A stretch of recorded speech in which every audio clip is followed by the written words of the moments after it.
What's up, everybody? Welcome to another awesome podcast we got for you.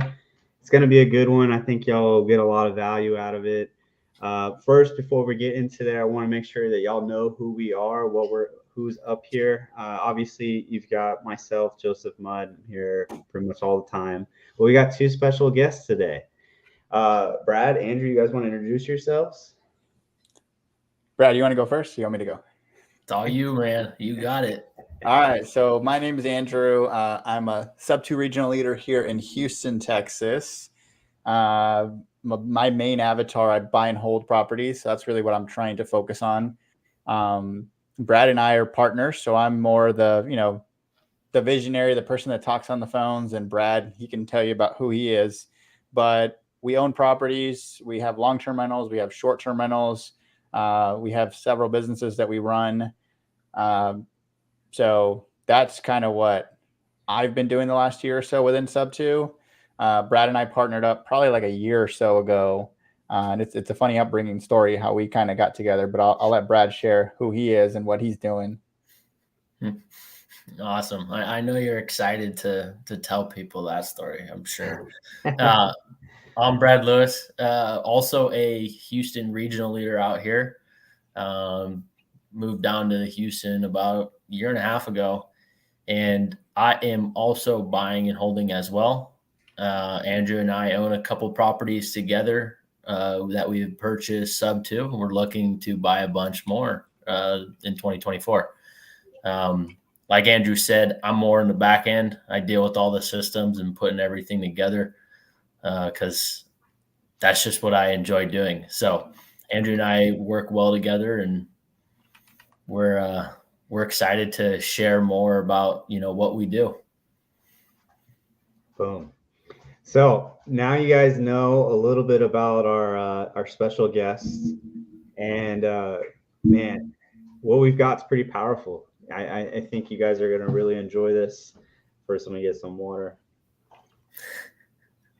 I was parched. All right. So, guys, what we've done is pretty spectacular. We've funny story, guys. So we've actually put together this massive operation, right? And what we're going to talk about today is exactly what the steps were, how we did it, how we put it together, and how it's all going now. And so how you guys can go and do some of the same thing as well. We'll open it up for a couple quick questions if there are any at the end. We're going to keep it fairly short, ideally within 30-minute time frame. So let's just jump right into, I guess, how we met, right? Because that was pretty recent. 6 months ago, maybe something like that, if that. And so how we met was so Brad and Andrew, they are part of the host of the Houston Power Hour. So if y'all don't know about the Houston Power Hour, definitely got to check it out. Super powerful tool. You know what? Why don't you guys talk a little bit about that just real quick, briefly, so people can understand what that is. Yeah, so the Houston Power Hour is something that we started actually a year ago last week. And it started out with, people in Subto, they wanted to hold themselves accountable. And so what they wanted to do is to set like a 2-hour block where we all came together. We all called sellers together. We called agents. We underwrote properties. We helped with the negotiations. We helped closing deals. And it actually, ironically, it started in a small little restaurant with probably 5 or 6 of us. And then that organically just grew over time. We opened it up to the public. To now, on average, we get from 40 to 60 people a week, where everyone, they don't have to be in Subto, but they come together with it here in Houston. We're going to different title companies in different areas. We've developed different partnerships along the way. But the moral of what we're trying to do is we're just trying to say no more of those meetups where you're just, networking. It's more of an action-taking event. We're making calls. We're calling sellers. Other people are calling sellers. Other people are calling agents. We have a little boot camp on, hey, this is how you talk to an agent. This is how you talk to a seller. So it's more of overcoming a lot of fears. And you can hear people talk on the phone. It's amazing the growth that we've had in Power Hour. So many deals have come out of it. People find partnerships in it. Brad and I found our partnership through there. It's been it's fostered a lot of people that see our, what our culture is in Subto. They like to see what we're doing. And it's a really phenomenal way to see that firsthand. It's a free event. No one pays for it. We donate, volunteer our time to go to it. And yeah, you guys showed up one Saturday, right? Is that how y'all showed up one Saturday? Yeah. Just connected. And, I had just bought my Subto house that I'm living in right now. And I was like, hey guys, like I need to recruit some people to help me out to move. And I was blessed enough. That's probably the biggest blessing that I had last year was, man, I had like 10, 15 people just stand up and say, I can help you. I can help you.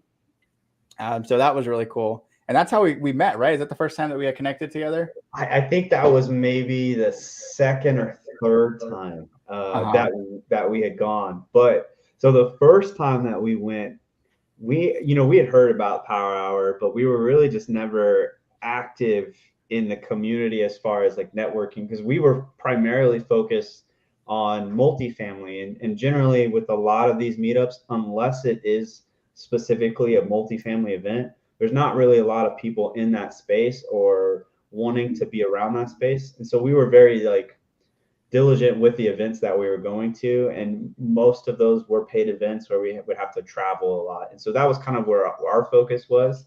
But we had recently started back up our single family team again, because I've told the story before, but we needed a lot more active income, because multifamily is great, it's awesome, it's our passion, but it's a lot longer to actually build that wealth. So we needed some more active income to kind of float us until we were able to take off with that. So that is what we did right prior. And we were like, you know what, we need to go get immersed back in the space of the single family wholesale space and realm. So let's just go be intentional. And so that's why we did, actually, is KJ always coming up with the great ideas. She was like, you know what, let's just go to Power Hour. Let's just do it. We'll go and network with the community. And we don't even need to go make calls because we've already delegated that off. Let's just go and network. That was literally our intention, was to just show up and just go meet some awesome people. And so then we got introduced then. And of course, like everybody says, they're like, dude, is that your brother? Is that your brother? And so that's kind of how we initially met, is they had us take a picture with our hats backwards like this. Yeah. And I can see the family resemblance, right? I can see it. And so that's kind of how that started, and it turned into a big joke. And then we came back another time, and I think the third time is what you were talking about. We had already started building the relationship, and and then I'm not gonna lie, I didn't want to go at first. I've definitely done my fair share of moving, and I was not, like I was not sitting at the edge of my seat ready to go. But KJ, you know how she is. She's like, you should do it. That'd be nice. He'll appreciate that. You should just do it. And I was like, all right, the boss said so. So we got your address and just showed up. And then that's what we all kind of just started hanging out and started really building on that relationship more. And it ended up with us just kind of hanging out with you, Brad, and Andrew. I don't even know when, till like 8 or 9 o'clock. Definitely past your bedtimes. That's for sure. Yeah, we hung out all night, and we were just talking about our different businesses, and you were explaining multifamily to us, and we were explaining single family to you, and we had like sushi as well. Yep. And then who would have thought that, that was the spark of something bigger, which is where we're at today with this new team that we've joined forces on. So, and the funniest part is at that time when we were just sitting around doing nothing in the empty house, I had actually made a joke. I was like, bro, like we should just combine forces. Like, let's just merge our teams together. And we both were like, yeah, no, that's not going to happen, because we had just gotten out of prior partnerships. They were already in multiple partnerships. It was like, no, we didn't want to mix that. Like, we barely really know each other. Like, it's just not happening. And so we kind of joked about it. We knew we were both joking. And then we went home, right? There was nothing else after that. We continued building on the relationship. Every so often I'd call and say, hey, I've got this going on. Can you help me? Or I think you had something that you needed to dispo or something. I don't remember exactly. But there was multiple times where we would call each other and kind of just network, right? We're essentially just consistently network. We went to more Power Hours. And then this brings us up to end of November, early December last year, somewhere around that time frame. And Pace, leave it to Pace, right? Pace went and he started this 18-minute challenge. I mean, honestly, I don't even know if that's the real name for it. That's just what we called it, because he said it only takes you 18 minutes to do this, right? And so that's what we went with. And so essentially, for those that don't know what the 18-minute challenge was, or you're not in sub 2 or Gator, basically what he said, he's like, all of the newbies, all of the people that have not gotten their first deal yet, and they've been doing this for a year or less, or more even, but specifically a year or less, and you haven't gotten a deal yet, y'all need to come to the Zoom. And he's like, and I want leaders to show up and come to the Zoom. And so again, KJ, right, another great idea. And then I think you guys were on there as well individually. She was like, I need to be on that Zoom, right? And so I don't know which one of y'all were on there, but one of y'all, I think it was Andrew, and then KJ were just in there and recruiting people essentially. And so we ended up maxing out a Zoom. Our Zoom maxed out at 100 people. And so we maxed out a Zoom and had people like, hey, I can't get in. You know, it's locked. I can't get in. Like, it was pretty impressive. Definitely not what we had expected, but we had a lot of people that wanted to sign up for us. And so it was like, okay, guys, like, are we gonna do this? Like, should we just actually combine our teams? Like, does it make sense for you to have a team and then us to have a team and then still kind of work together? Like, should we just put this together? And so we ultimately all sat down and kind of just like decided whether or not we were going to do that and what, like, at a high level that would look like. And then we just stuck with the decision, right? We made the decision, had that Zoom, and then just started going to work. And I think this is really where Brad kind of just came in and just took off with structuring everything. And I mean, I consider myself an integrator, but I think I'm more of like a vintegrator. I'm in between, honestly. I'm neither fully one direction or the other. So Brad, I mean, you really kind of just set the foreground for everything. So I really like you to kind of talk on that and how we started setting up the behind the work pieces there. Yeah, absolutely. You know, it's funny, before I get into that, I remember being on the phone with Andrew, and we were like, dude, we got all these people calling us that want to join our team. And we were still kind of figuring out how we wanted to set things up. And then the next day, Andrew calls me. He's like, hey, Joseph called me and they want to join teams. And I'm like, dude, I don't know. I was like, I don't know how we're going to be able to do this, because you guys had like 30, 40 people reach out to you. Mm-hmm. We had 30, 40 people reach out to us. And I'm like, dude, I don't think we have the systems in place for this. And we talked for a little while and we started realizing, we're like, you know, we had certain things that we were doing on our team that was successful, and you guys had certain things that you're doing that was successful. And we're like, you know what, if we just combine that where we're lacking, we can actually make something out of this. And so that's when we made that decision, like, let's just go for it. And once we made that commitment, I mean, I just put all my brain power for like the next week on how are we going to structure and organize to be able to take on 60 plus people at a fast rate and allow them to trust in us that we know what we're doing. And we ended up performing pretty well on that. And so, I mean, we set up Discord because a lot of people are familiar because of Subto uses it. And so we set up Discord. We set up drives, got everything set up. We used our lead sheets, combined how you guys do like we had our training videos, how you guys structure meetings and Zooms, and just started putting all the pieces together as fast as possible. And next thing you know, we have a whole team ready to go, making calls, asking questions, asking for more leads within a week. And all of us leaders are looking at each other like, wow, we just did that. And it was amazing. I mean, we all contributed our powers to make this happen, because I don't make calls anymore. That's not my avatar. So I need to have all of our acquisition, our sales guy handle all of these outreachers. I know I can put the systems together to make their lives easier. And then you guys structured it to help them with their calls. So yeah, it was, obviously there's a lot more that goes into what I just said, but yeah, we did that in a week. So just to bounce off what they're saying, guys, is like, and pay attention to this. Like, if you're a newbie and you've never done a deal and you want to hire an acquisitions person, you want to hire dispo, or you want to, hire a cold caller, get all these leads, like, you can do that, and it'll probably take you 4 to 6 to 8 months to get everything up and going. But it took 4 leaders, 5 leaders to come together within a certain time frame to be able to set up all the systems in place, all of our experience that we've gotten from all of these other transactions that we've been doing for the last year, 2 years of our experience. We put it all together, and it took us around, a week or two. And that was countless hours of preparation, countless hours of what we've already done on the back end.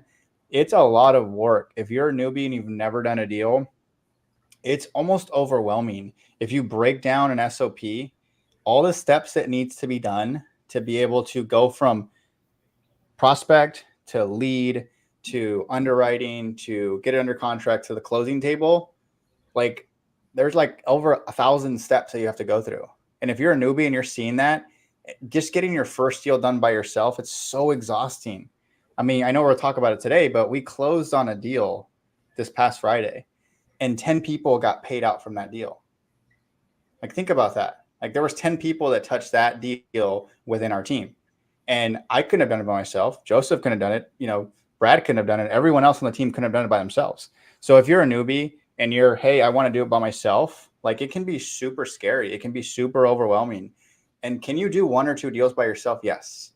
But can you do volume and scale and start growing up? It's hard to do it by yourself. And Brad alluded to it too. That's not his personality type, right? Joseph is understanding who he is as well as as an integrator. He's figuring out what his personality type is and what his avatar is, right? Can he do both? Yeah, but which one does he prefer? Can Brad do both? Of course. Which one does he prefer? So keep that in mind. If you guys are newbies, you're going to have to piece all of this together, or you can jump on a ship that's already moving fast, and we're actively putting together a massive team, and we're actively doing deals, and we're growing partnerships. Like, it's amazing to see what we've done. And it would take us 2 to 3 hours to just explain what we've done in a short amount of time and the success that we've had. So keep that in mind. Like, if you're trying to build a team out, it's going to take a lot of work and a lot of hours, and no one's going to see all the hard work that you do. But people that trust in us, people in our team, they trust in us. Like, we have a lot of people that trust in us, so we have to put our full effort and full commitment.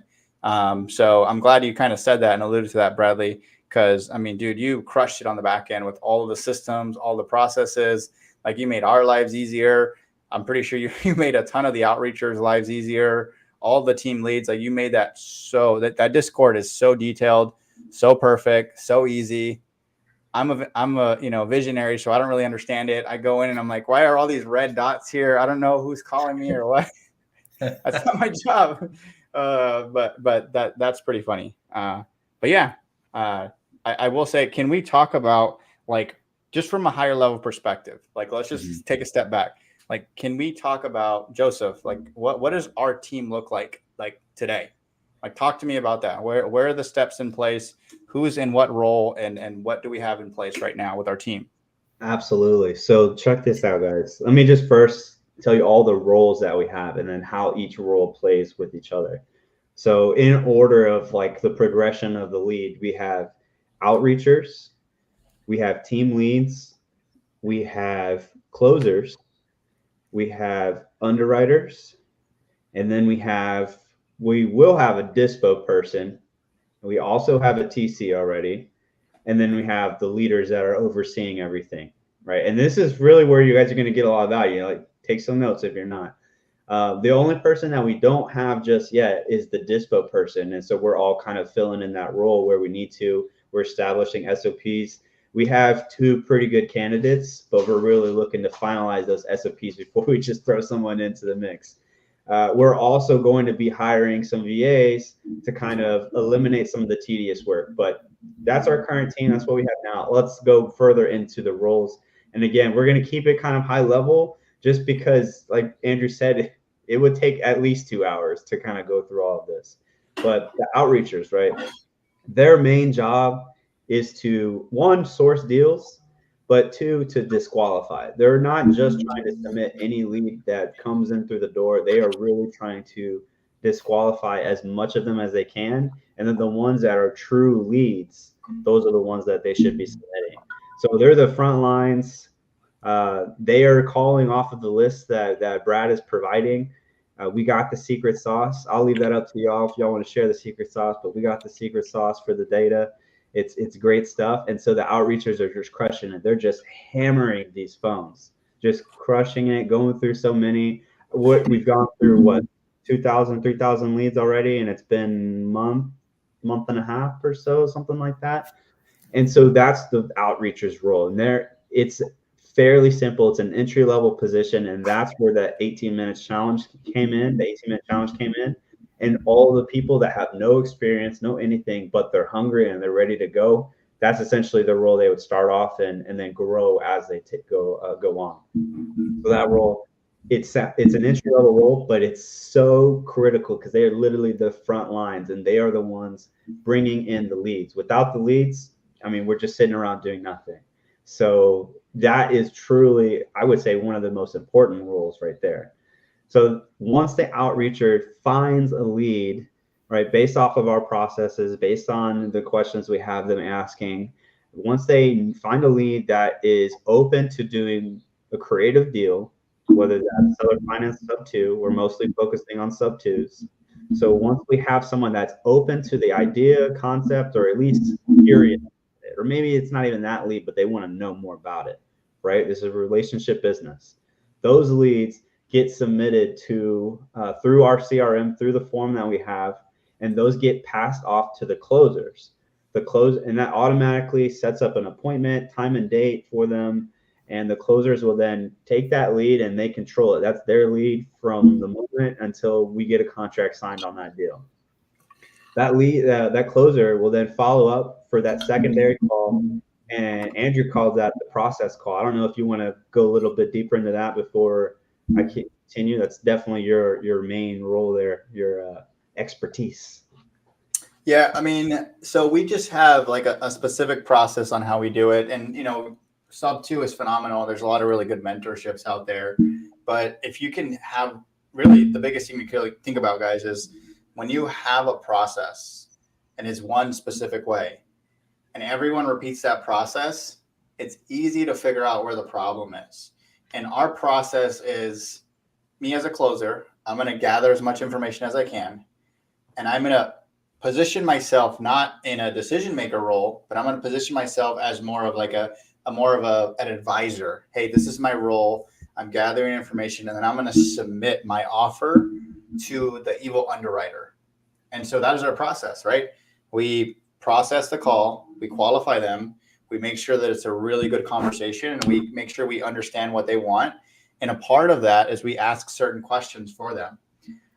So if, let's just say it's a sub 2 deal and we're asking them specific questions, that is our process. And our process is detailed out to where we're all asking the same questions and we're all following the same steps. And then after that, we have what's called an offer call, which is very simple. Hey, the underwriter responded this, here's our offer.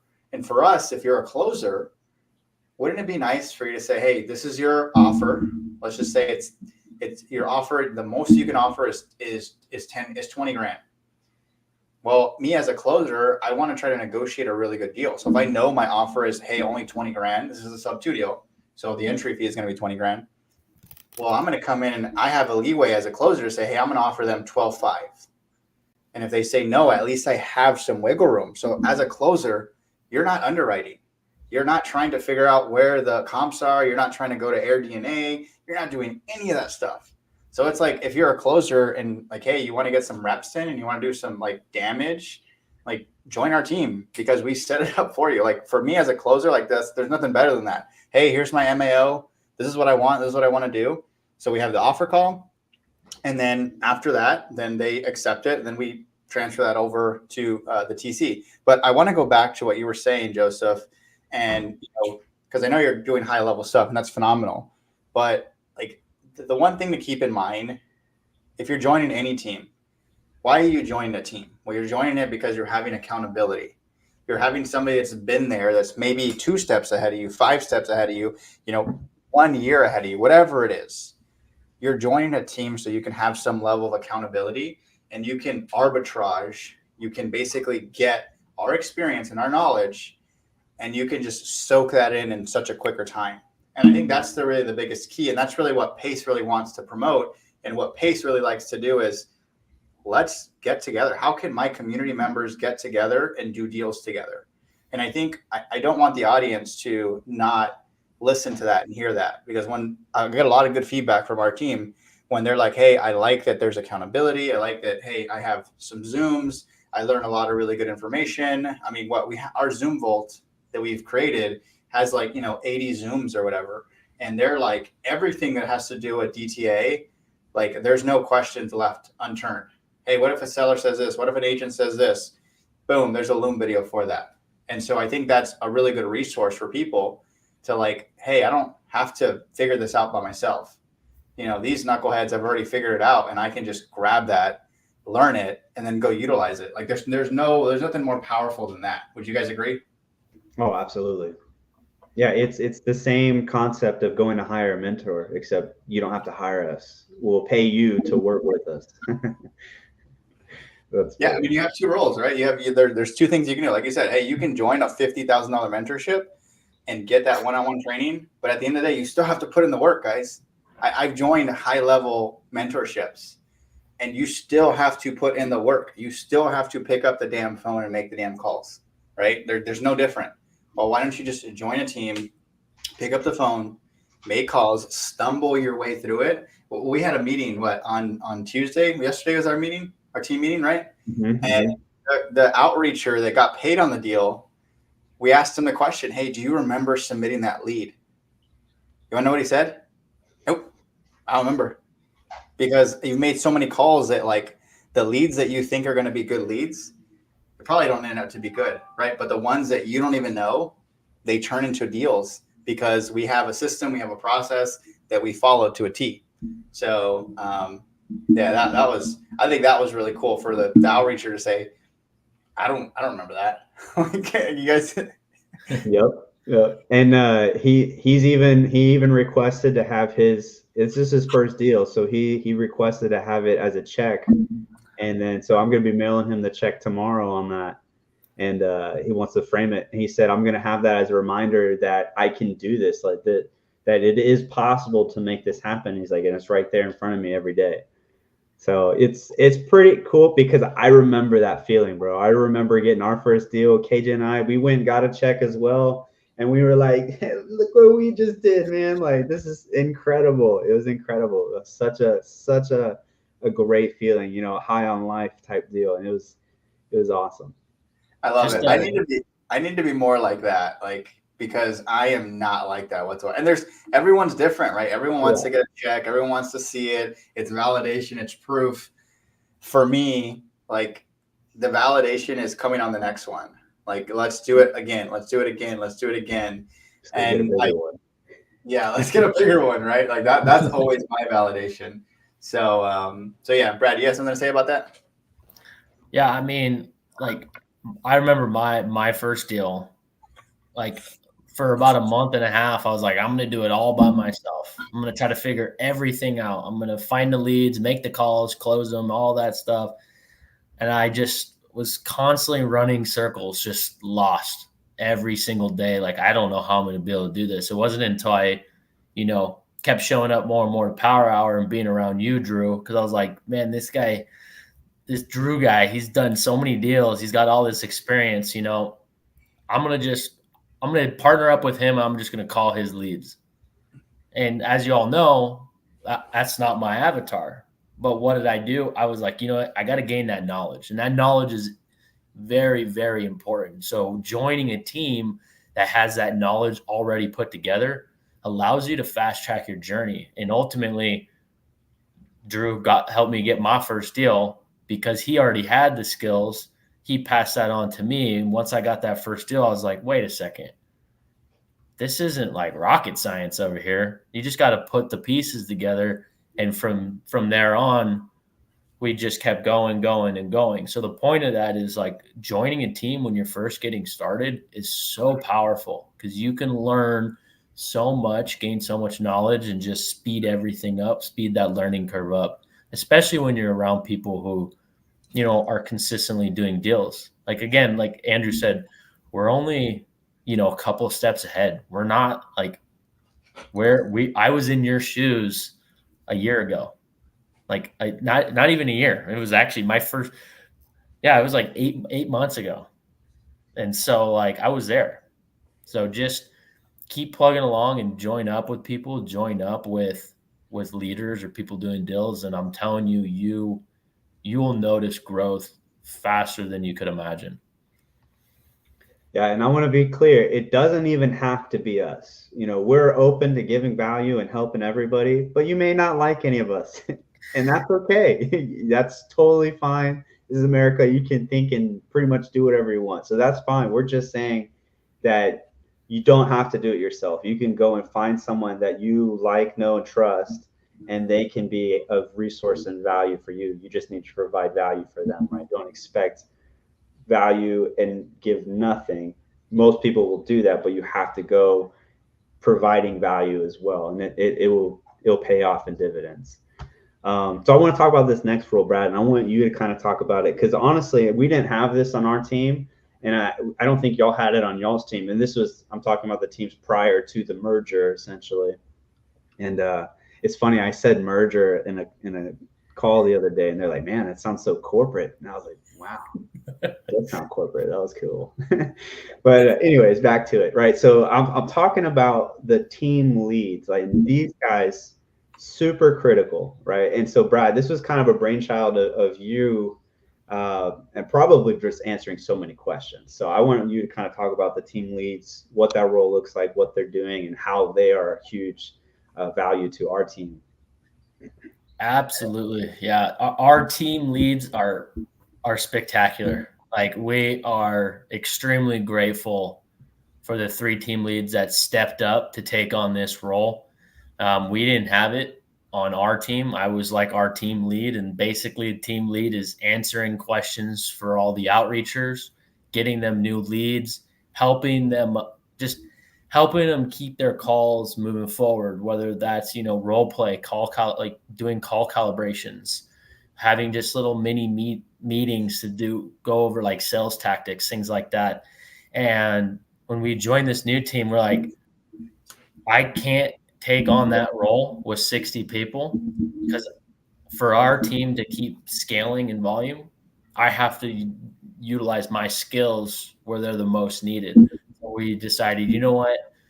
Who's been absolutely crushing it on our team, just consistently committing to us. And so we found 3 amazing team leads, and we put them in that role.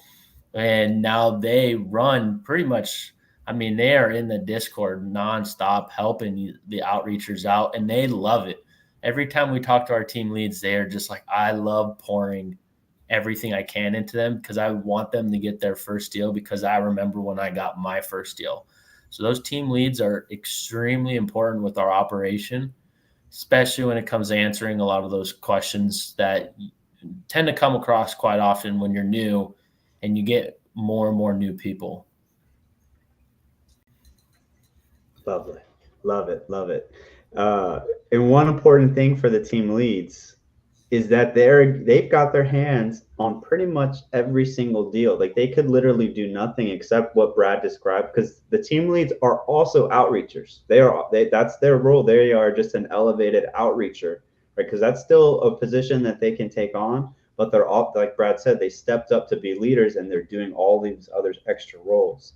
So anybody that closes a deal on their team, right? Our team is divided into 3 sub teams. So anybody that sends in a lead that gets closed, that team lead will also get paid out on that. And they could essentially not pick up any more phones, and they still get paid out on all those deals.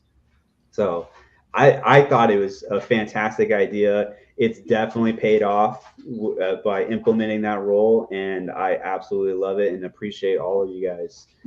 If y'all are here listening, if not, you'll see it later. I appreciate y'all, for real. All right, so we talked about those first 3, and Drew kind of hinted on the 4th one, which is the underwriter, right? And as a closer, what he said was, I don't have to underwrite anything. I'm not the one doing that on the calls. I'm passing that off. I'm separating myself from being the numbers guy. So the underwriter on our team, we have one underwriter, and he absolutely crushes it. He is and he's very diligent. He'll go out, he'll find all of the rental comps, short-term comps, midterm, even Section 8, which is something that Brad and Andrew were doing. And so we have all of that data, and he puts everything into the spreadsheet. So all we have to do is check it off. Yep, looks good. Or no, I think it's a little high here or whatever, right? And this is just minimal tweaks. Eventually, we won't have to do that anymore. So he is essentially taking all of that work, getting that once the closers have all the information that they need in order to underwrite, it gets passed to the underwriter. Underwriter takes it over from there, does everything he needs to do, and then when it's ready, he submits it back to the CRM, pushes it forward, and everything's right there in a sheet that Brad created. And so it's pretty awesome, honestly. And that sheet, it's funny because that sheet started off as like it was so basic, man. I can't tell you, like, I think 5-6 months ago when we started using that sheet, it was literally just an Excel sheet with everything just in row. Like, it wasn't like column A, B, C, D, E. It was literally just everything down the line in a row. And so there was like basic calculations that we had done, and it's continued to evolve over and over and over and over again. And even just when we took on this team, it's evolved like 3 or 4 times already. So it's pretty awesome. And man, that underwriter role is super powerful because now nobody has to do anything with any numbers at all except the underwriter. He's the only one that has to do anything with underwriting. Everything else is just getting on the phones, following the process. That's it. So if you don't like numbers, you need to get someone that's an underwriter or work with someone that has an underwriter. So that's a very, very integral role. He'll take over that. He'll handle all that and essentially spit it back out to the closers, like Andrew was saying, and say, hey, here's the MAO. As long as you get it under or at the MAO, it's a deal. We can move forward with it. Let's make it happen. And so that gives the closers confidence when they go back for the offer call, which you could probably go into a little bit here, Andrew. And that, man, I don't know about you guys, but knowing where I need to be and where I can't go would have been super helpful for me when I was making these calls, because I was the blind leading the blind. I was like, I mean, this looks like a deal, sounds like a deal, it must be a deal, right? Well, not always. So you really got to go back to the numbers. So I don't know if you want to touch on that or not. Yeah. I mean, I think just as, somebody in the closer position right now, for me, it gives me so much comfort to say, hey, I want to because when we do sales, when we do negotiations, especially trying to make a good deal, it's the person that gives the number first usually always loses. So what do we do, right? And this is unique to what we do as well, we'll refine our process as we go along. But what we do, again, the process call is so critical. So when we have our process call, at the end of our process call, which we're qualifying the individual, we're qualifying the seller, we're qualifying the agent, we're disclosing to them, hey, this is what we're doing. We want to see if this makes sense. And if that goes forward and we get to the end of the process call, everyone's always going to ask, hey, what are my numbers? What do I want to see? Right? I want an offer in front of me. And so what our rules are and the way our policies are written is that I can't submit something to my underwriter until I have these 4 items. And this is part of our offer call, is we tell the agent and the seller, I need these 4 things from you before I can submit it to my underwriter. And the 4 things are, I need your most recent mortgage statement. I need to know when you want to close. And I also need to know what your seller net sheet is. And I also want to know how much money you want to walk away with. Well, guys, if you guys are in the audience, think about this. Like those 4 things that I just said, guess what that is? That is their offer to us, right? And so when they give us their offer, then we can sit there and say, hey, underwriter, by the way, they want this. And we're training our underwriter to sit back and say, no. That's not what we need to be at. We can't be at 40,000. We have to be more around 15 to 20,000, right? So it just helps us from a psychology standpoint. They're giving us their number first. We're coming in, we're countering that. And if you're a really good closer, you know what you're doing. When they're telling you these things, you're like, like Jeff Smith always says, burning the bacon or sizzling the bacon. Oh, I want $40,000 to walk away. I don't think that's gonna work, right? No, but like being honest, like that's a thing that we use when we're doing negotiations, right? And, when they sit here and tell us a certain thing, they give us our number. And then when we go in the offer call, you can sit there and say, hey, this is what the underwriter approved. And that's to be expected because of XYZ reasons. So me as a closer, all the work is done for me. I'm just positioning myself to say, hey, I'm not the bad guy. It's the underwriter's the bad guy. But hey, I'm going to give you $12,500 and the agent says no, well, hey, I have maybe an extra $1,000, $2,000. Like, that's the best we can do. And at least the seller knows that they somewhat won because they're haggling us, right? We're trying to come up on our price that we're initially at. And so as long as we can create a win-win situation, they want to move forward with that. Again, if I give them the number that they want, guys, guess what's going to happen? And this is what, Sandler's submarine always teaches. It's called post-closing. If we give them the number they want and we don't budge, what are they going to think? They're going to be like, oh, I could have got more money. And there's no commitment there, because you can get a lot of sellers that just say, you know what, I want to walk away, or I want more money, or I'm done. I'm not going to do this. But if they feel like they haggled you back and forth, then at least they know. There's a lot of people in sub 2, they're blasting out deals and they're not moving them. Why? Because they have them so highly priced up, right? They're giving the agent 3% commissions, which there's nothing wrong with that if the deal makes sense. But they're giving the seller 20 grand plus another second position for another $20,000. And, by the time you look at it, the entry fee is $40,000-$50,000 and it breaks even as a rental. Like, how does that even make sense? Like, you're not going to find any deals like that. Versus if you follow our process and, obviously we're making something new here, right? So we're building it, refining it, making it better. But that's how we can lock up some decent deals that we can eventually get them moved. So that's a long-winded way of saying, like, yeah, that's our process. And as a closer, it's easy because it's all written for me. It's all done for me. It's all systematized for me. So then I can just go and flex my skills and, I don't have to worry about the variables that I can't control. I can worry about, hey, setting the proper expectations for the agent and, getting these deals under contract.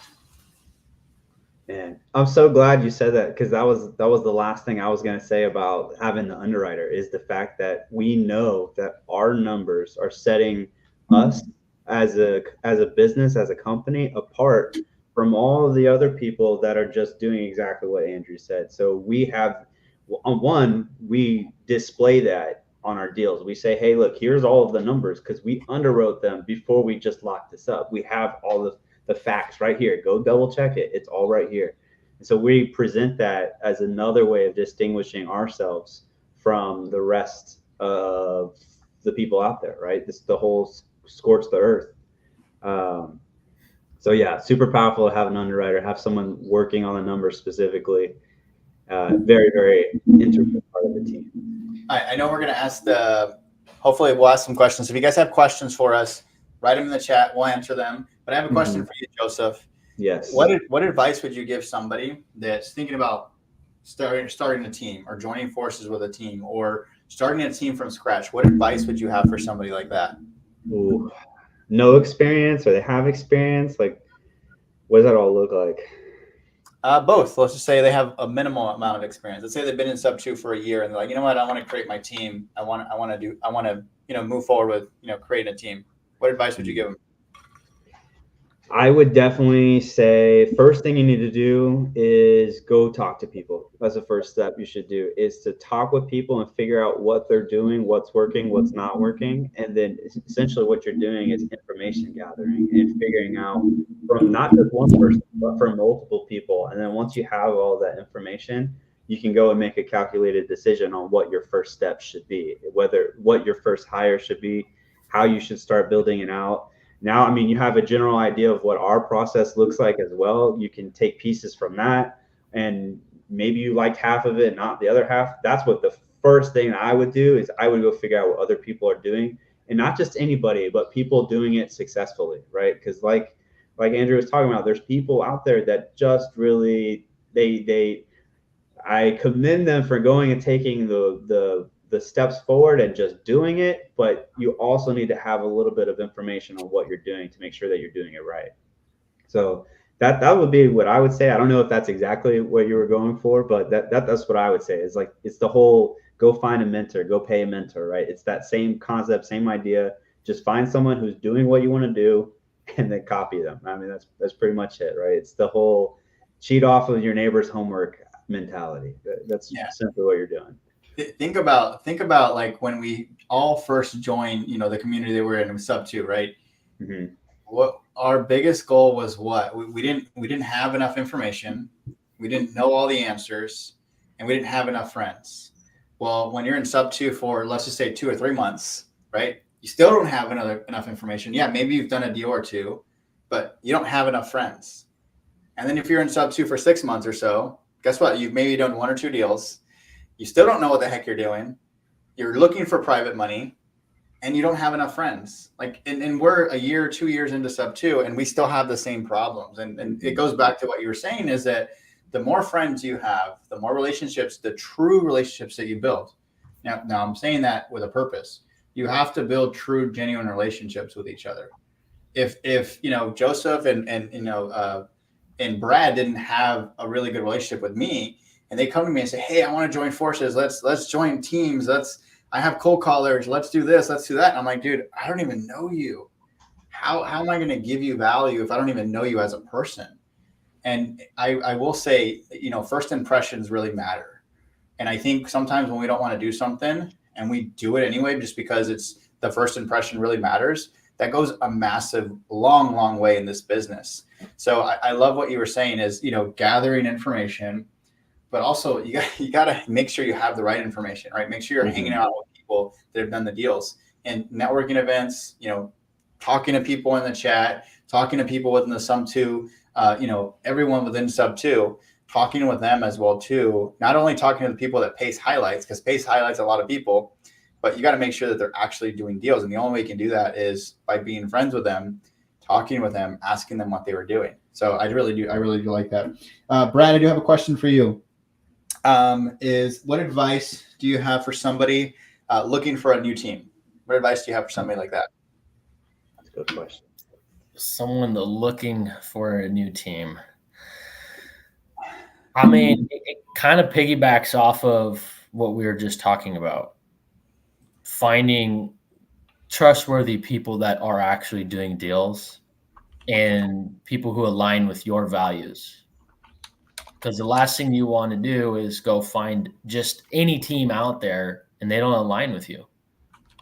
Because that could just, that they could do things that you don't like.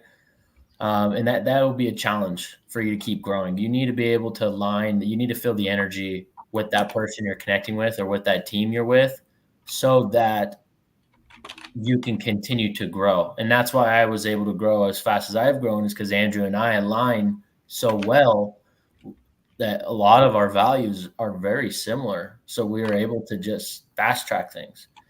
I did want to kind of piggyback a little bit off of what you guys were talking about as far as building a team, though. Start small.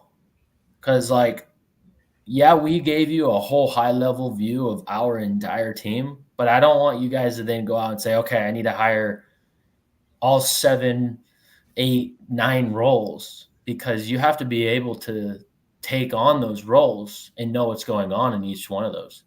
Because of all of our experience and that what we have, we're able to bring on, team leads, underwriters, closers, outreachers, TC, because we've done it. So we know how to train them. But if you're new and you're trying to start, small with building a team, just find one other person and use third-party, teams to help you out. So do acquisition and generate leads, and then just have someone dispo your deals while you're trying to master the acquisition and the lead generation side of things. Then once you start, putting that together, then you can hire an acquisition person and start taking some of those calls. Then that'll open up, okay, well, how can we, move into dispo? But if you're looking for a team, you're trying to find a team, talk to a bunch of different people. Don't just join the first team you run across. Talk to the leaders of that team. Talk to the, people who are operating that team, and just make sure they align with you. And if they don't, just establish that relationship and go find another team, because there's a lot of teams out there. Don't just get hooked on the first team that comes your way, because it might do more harm for you than, good. So I do believe we have one more role. I mean, we have two more We have roles. 2 more, but one is not filled yet. Yeah. Correct. So we haven't really discussed the TC, which is like the bread and butter to getting the deal to the closing table, because anything can happen once you open up escrow. You can have liens that pop up out of nowhere. You can have Andrew and I had like a divorce situation that the seller didn't bring up, and they got divorced like a month after they purchased the house. So they didn't think that they needed to disclose that in this sale. Like, Yeah, they've been divorced for like a year. Yeah, a year. And we didn't find out until we wanted to buy the house. And who caught that? Our TC, who is going through all the title commitments in escrow. So the TC role is very, very important. And we have an awesome TC. That deal that we just closed on, he saved us big time on that, because title made a big mistake on the HUD. And if we don't have somebody reviewing that HUD, like our TC, we don't catch some of those errors. And, the deal can blow up very quickly. Now, we were able to salvage that because, again, we build good rapport with everybody we work with. But if you don't have a TC and you try to handle that situation on your own, you might lose that deal. So a TC is very, very crucial on a team. You need to make sure that you have a good one. And if you don't, go find other teams and ask them what TCs they're using. Get credible TCs. Don't just go hire some TC that's brand new as a TC, because they're learning too. And so they might miss a lot of things that can blow up your deals. You want to find at least a TC that understands what they're looking for during the whole escrow process. I love it. I do have one more question for both of you guys. Sure. I'll start with you, Brad, since you're talking. What do you feel like you could do better with the team? Like the team that we've built, what do you feel like you can do better, or you can step up and improve over the next month or so? I think the biggest thing to help out our team is start looking for all the minor tasks that I don't need to be doing on a day-to-day, and figuring out if I need to either hire somebody to take on those tasks, like either a VA or just, bring on another team role. Because what that'll allow me to even more focus in on what I'm really good at. And that is how your team and your business can continue to scale. Because the more you are educating yourself and advancing your skills, the more you're able to pass on to your team. Cody Barton always says it, or Cody, what does he say? He says your personal growth will never outgrow your revenue, or your revenue will never outgrow your personal growth. Yes. Man, you took what I was going to say, man. That's what I was going to say, is that I need to be working more on myself and building myself up mentally, physically, just taking better care of myself. Because I'm sorry, I didn't mean to cut you off, but you led right into where I was going with it. And it's just it's so true. I know exactly what you're saying. It's so true.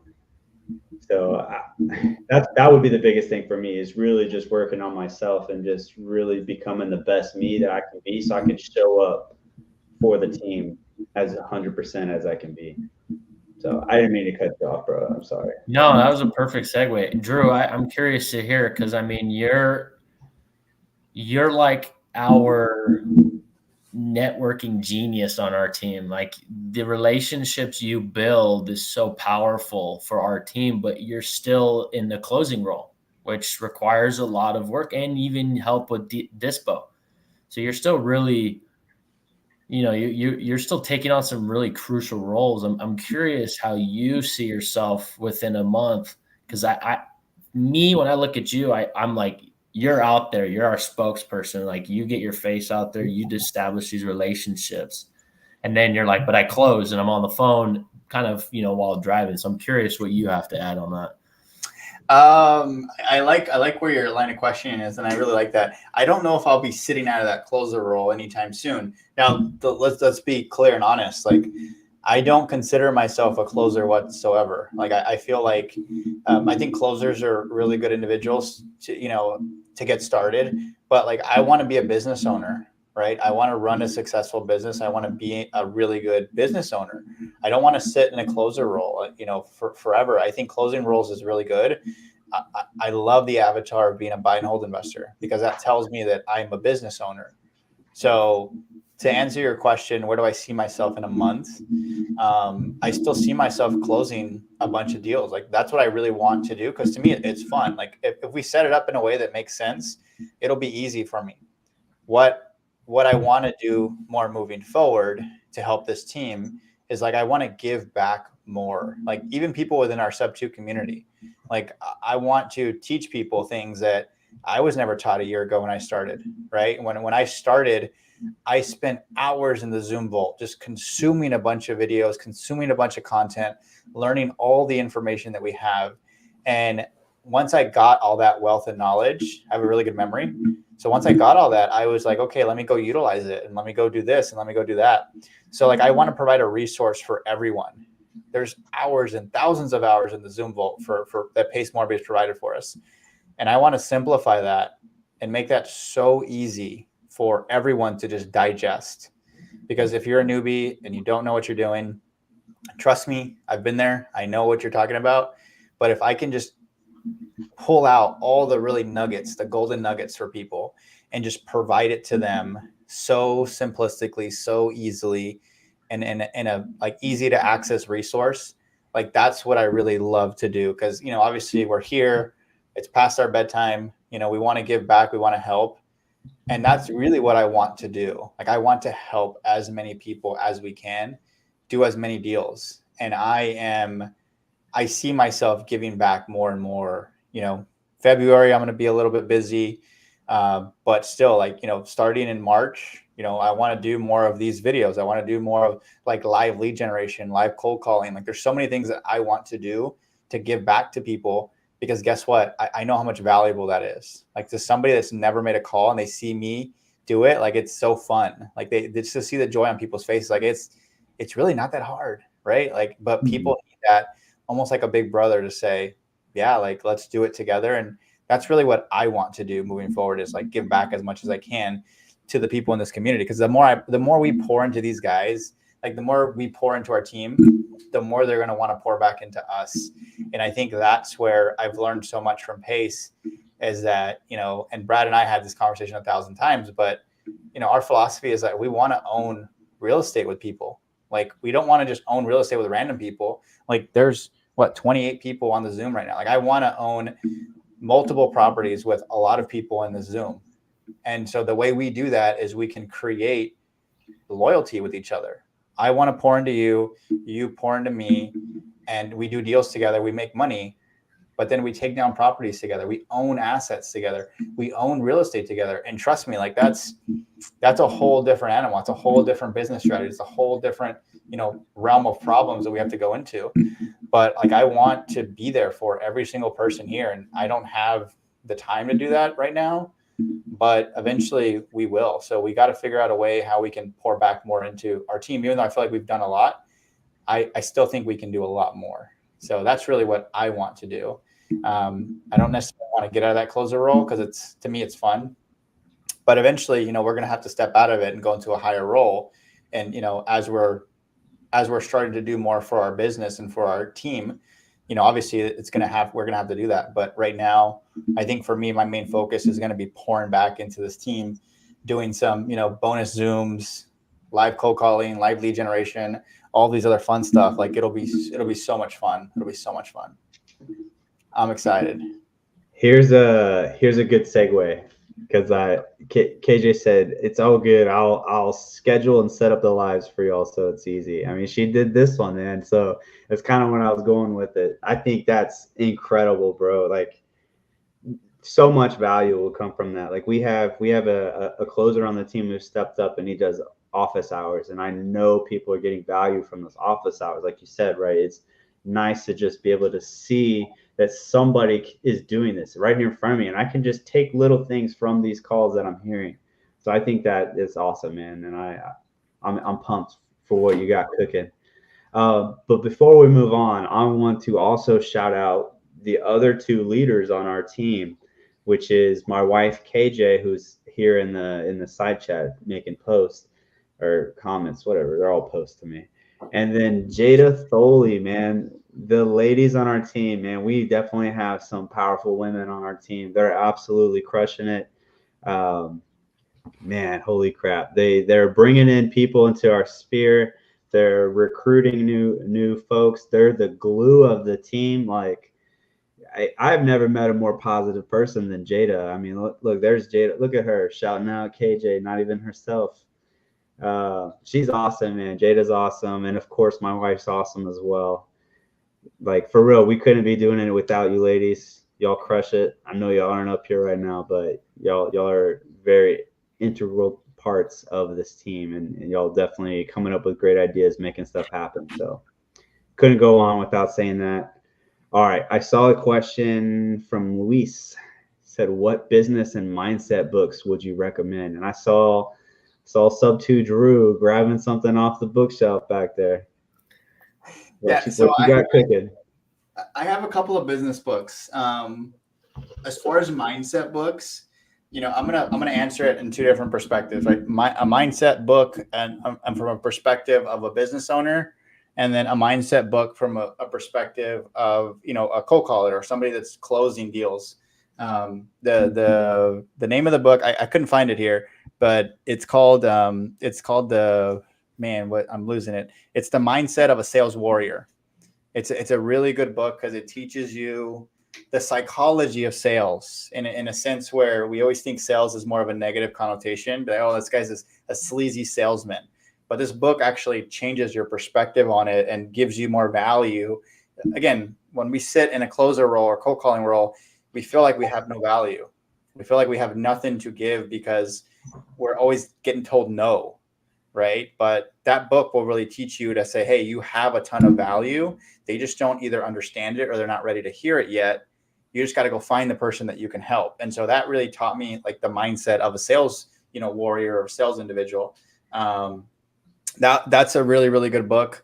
Business books, there's a lot of them. I think that my favorite one right now is by Dan Martell. It's by Buying Back Your Time. And it's a really good book because it teaches you to say, hey, how much is your hour worth? And everything underneath that, that's 25% of what your hour is worth. Hire that out, delegate that out. And he puts it in a really good perspective and a good mindset to say, hey, if I have a W-2 job and I make, $50, $60, $70 an hour, whatever that is, 25% of that is $10 an hour, right?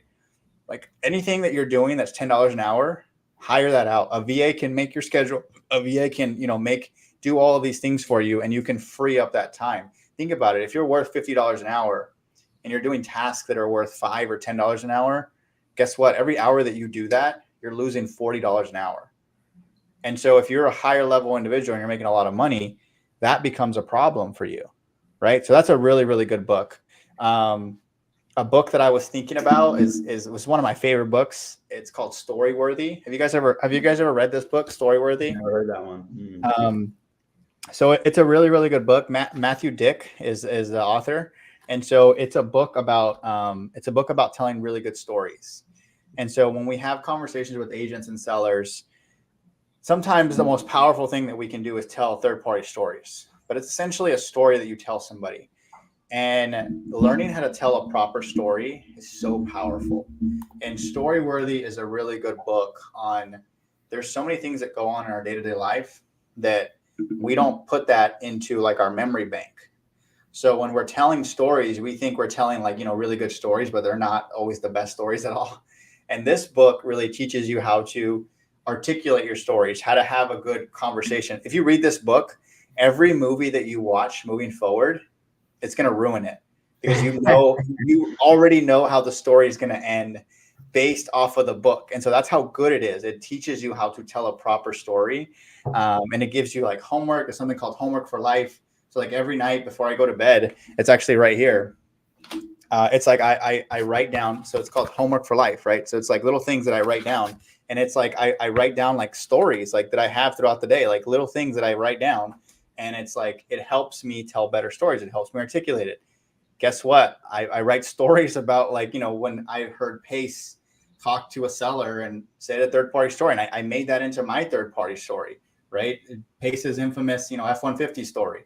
There's so many stories that we tell, whether for raising private money, whether for trying to convince a seller to do a certain thing, or, talk a seller into doing a certain thing.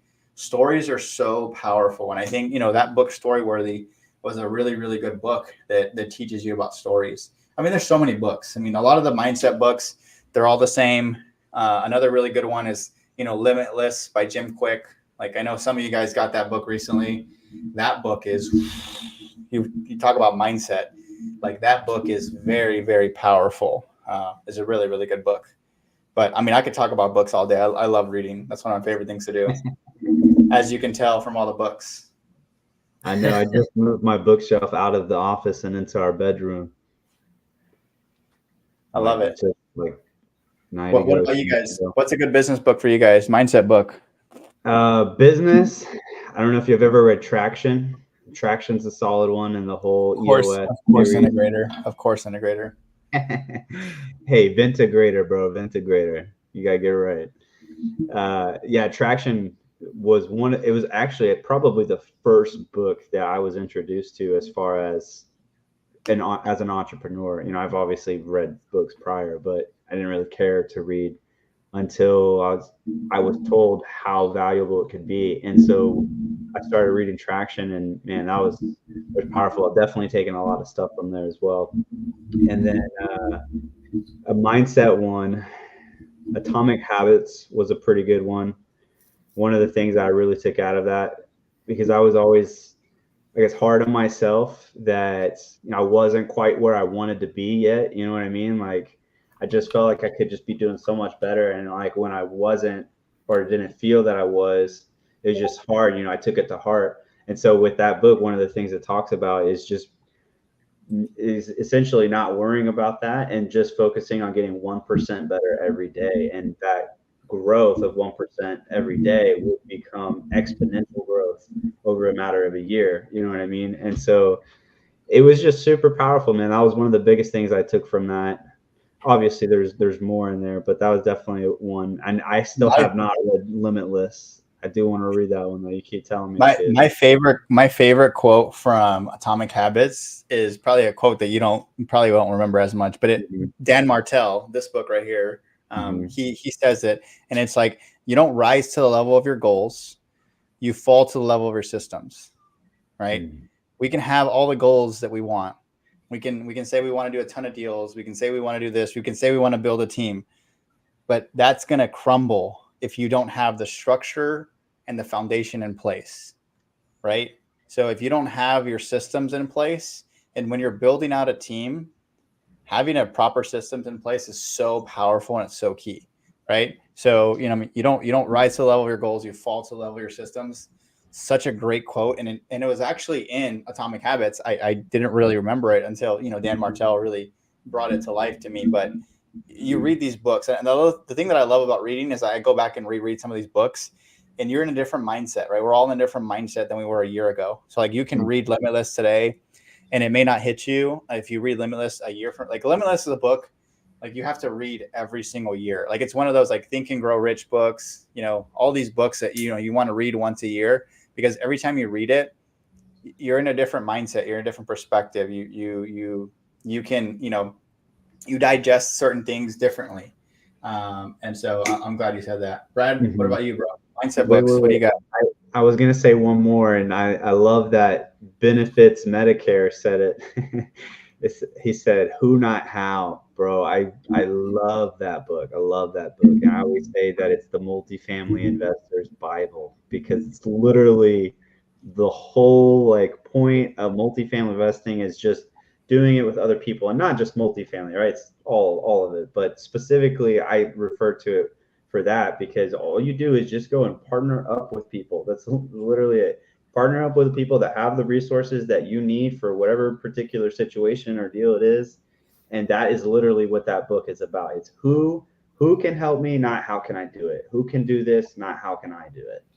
So sorry, I mean, bro, I keep cutting you off, man. I just gotta get some duct tape. Dang, Joseph. No. I mean, you took my book, Traction, but I will say Traction is a heavy book to go through. There's a lot of stuff in there. And from an integrator perspective, it's fun to read through, but it's dry. And so if you are a visionary and you're looking for something a little bit more simplistic to get through, pick up Rocket Fuel. It's written by the same people. But it's a lot easier to digest. Rocket Fuel will break down the differences, between integrator and visionary and kind of show you their roles so you can utilize that in your business. I'm actually finishing up a book right now. Drew knows it. Actually, Drew recommended to me. It was How to Win Friends and Influence Them. Is that the title? How to Win Friends and Influence People. Yeah. And, it's really impactful because when you start to learn how to listen to people and use that to help teach them, because every time for our case, we have this big team. I may be doing something that I think gets across to everybody on the team, but if I don't listen to the crowd, it's hard to really, educate properly. And so there's a lot of little tactics in there. And there's obviously a bunch more of, how to influence people and influence your team. And that's something I'd like to for sure add to our team, especially from my role, is figuring out ways to influence differently and get out of what I think is great and look at what is great for our team. So obviously I have a giant, shelf of books, but those two I think are good. We went through a lot of books for you guys to go through. Mm-hmm. So Jake has a question, and can you click on it? His question. Yeah, there it is. So his question is, I'm assuming, if you guys want to get your first deal, what recommendations do you have when you don't have a team? So I'll answer that question first.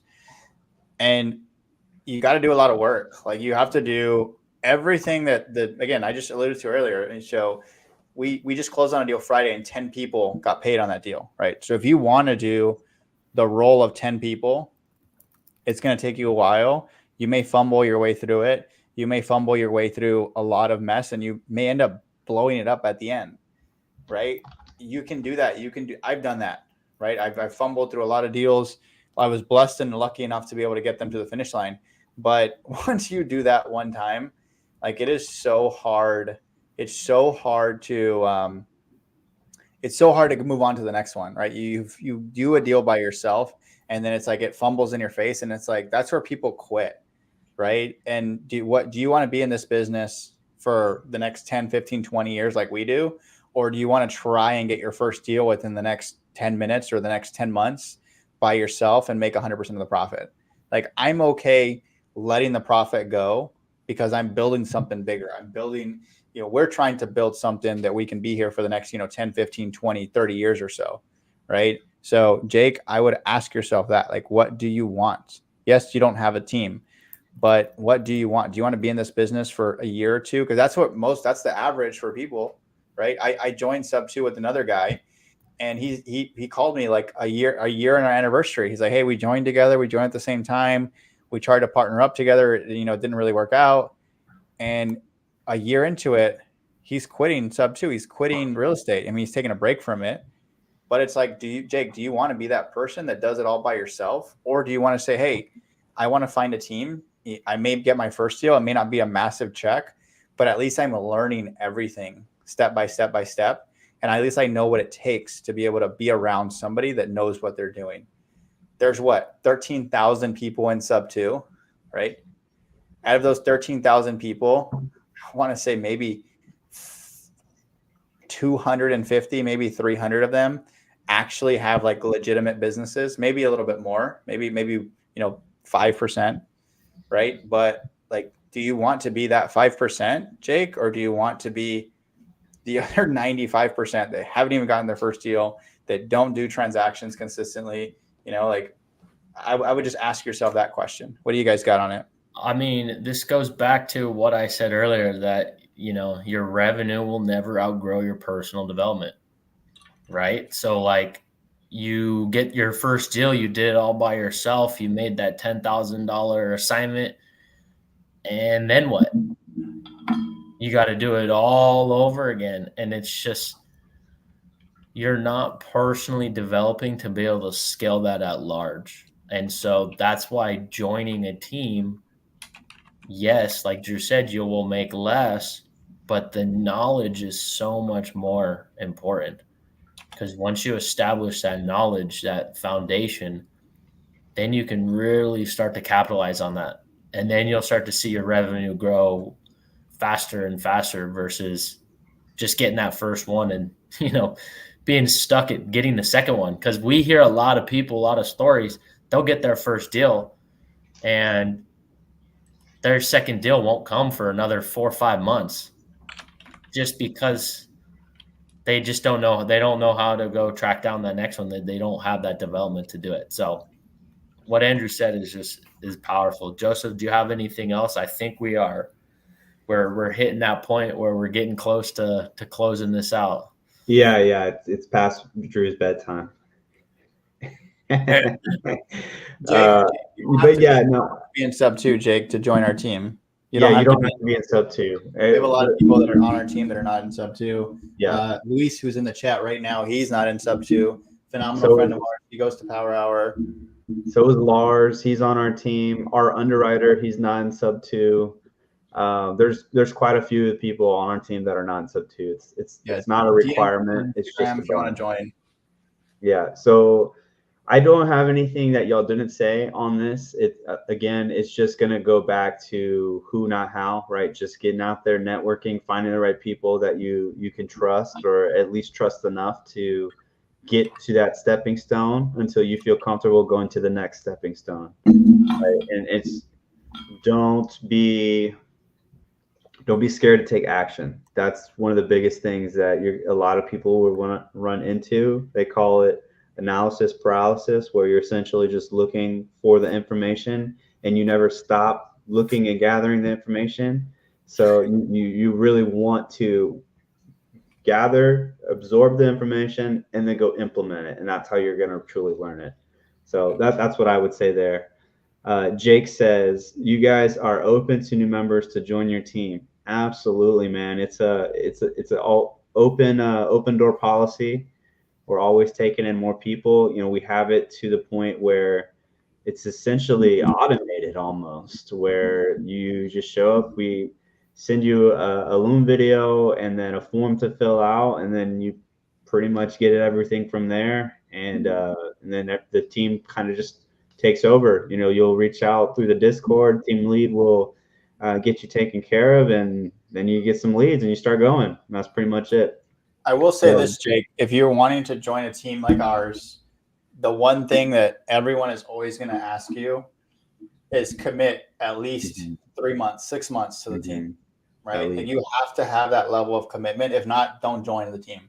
Like, don't even bother. Like, if you want to just join to see what's going on, like, don't. Like, again, it goes back to what you want. Like, do you want to be in this business for a long time, or do you want to be in this business, for 6 months and 9 months and then you're out of it, right? So the only thing that I will say is, again, I'm not picking on you, Jake. I'm just, talking through you, because there's a lot of people that are going to, listen to this and hear this. If you want to join a team, fully commit. I mean, think about it. We went to, I got my doctorate's degree. It took me 8 years to get a doctorate's degree. I've been a therapist for another 8 years or so. And like, I've committed my whole life to this. And now I'm constantly, now I'm changing, right, to something else. And I'm fully committed to this. I still work 40, 50, 60 hours a week with my W-2. And then on top of that, we have all of this business that we're working on as well. Like that is a level of commitment that, we're committed to doing this. So we want you guys to be committed as well. Sorry, I didn't mean to cut you off. No, you're good. Hey, you had to get me back. Right? That it's super important, right? Because it goes back to kind of what we said in the beginning, and then KJ kind of said it right now, right? This is 100% relationship based, right? It might not be now, might not be next year, it might be in like 5 years from now, right? But the community of real estate just in general is not as big as you would think it to be. It is much smaller than you would actually think it is. So if you do something like to damage your reputation, it's pretty difficult to kind of repair it and reprimand that. You know what I mean? So you really just want to put your best foot forward, do what you say you're going to do, and kind of just stick with it. That's it, guys. I think. Oh, sorry. Go ahead. Now, I was gonna say first impressions really matter, right? Yeah. So if you come in pretty hot and mad at the world, it's like at the end of the day, like we're trying to help each other, right? And so you guys got to give the same level of commitment to us that we're trying to give to you guys as well. So, but that being said, I'll let you end the show because it's y'all's show. Hey, I'm just happy to be here, bro. Oh wait, hang on. There we go. I'm just happy to be here, bro. Yeah, so I don't know how you guys like to be contacted. I always say through Instagram. Is that good for y'all? Yeah. Perfect. Then if y'all have any questions, you just want to reach out, make a connection, whatever it is, I would say reach out through the Instagram. Our Instagram tags are put right there for our names. That's going to be the best way. If you're interested in working with us or doing something, that's also the same way to do it. Reach out to any one of us through there, and we'll get you hooked up with what you need.